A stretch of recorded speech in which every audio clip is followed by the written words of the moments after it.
Hello everyone, welcome back to the channel.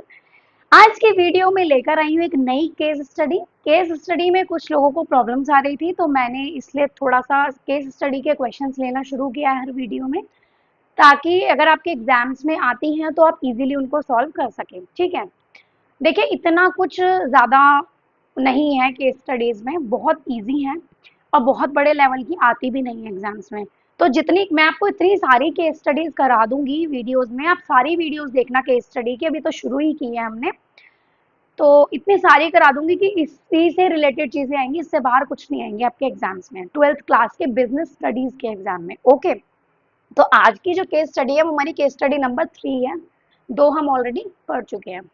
देखिएगा, question है unique India limited decided to synchronise all the activities of organisation while deciding what is to be done, when is to be done, they try to bring harmony between organizational goals and individual goals. इसका meaning क्या है? देखिए, एक company है जिसका नाम है unique India limited company. उन्होंने अपने एक्टिविटीज जो है ऑर्गेनाइजेशन की उन सबको सिंक्रोनाइज किया, उनको देखा, एनालाइज किया।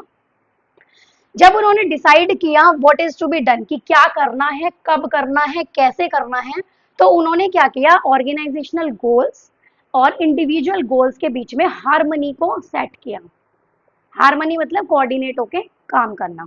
ओके, वाइल हायरिंग एम्प्लॉयज, जब उन्होंने एम्प्लॉयज हायर किए, HR department made sure people with right qualification only join the organisation. HR department ने कहा कि ये श्योरिटी होनी चाहिए कि सिर्फ राइट क्वालिफिकेशन जिनकी है सिर्फ वही लोग ज्वाइन करेंगे ऑर्गेनाइजेशन को। Okay, eight the end of every 3 months, her 3 months के एंड में performance of employees is compared.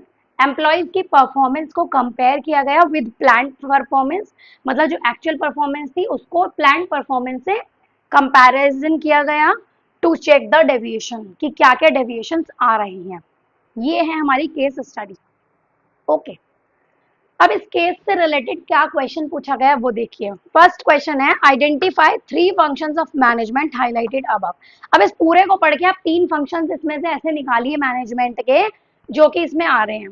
सबसे पहली चीज आपको पता होना चाहिए कि मैनेजमेंट के 5 फंक्शंस होते हैं: प्लानिंग, ऑर्गेनाइजिंग, स्टाफिंग, डायरेक्टिंग और कंट्रोलिंग।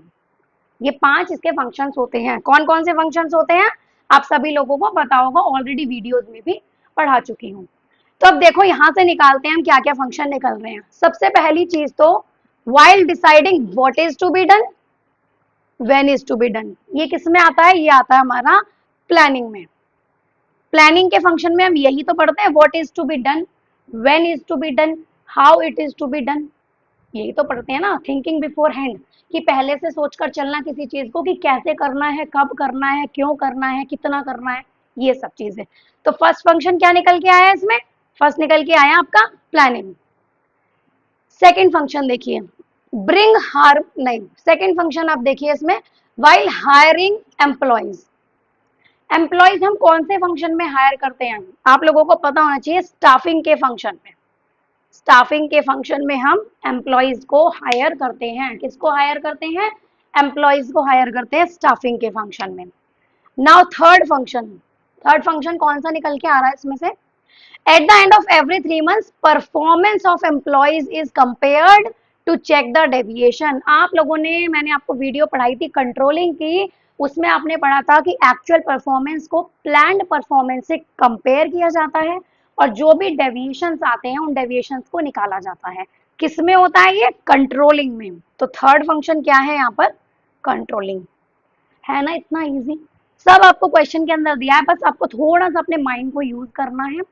जो अपने कॉन्सेप्ट क्लियर किए हुए हैं सिर्फ उनको इसमें फिट करने हैं कि कौन सा लग सकता है कॉन्सेप्ट।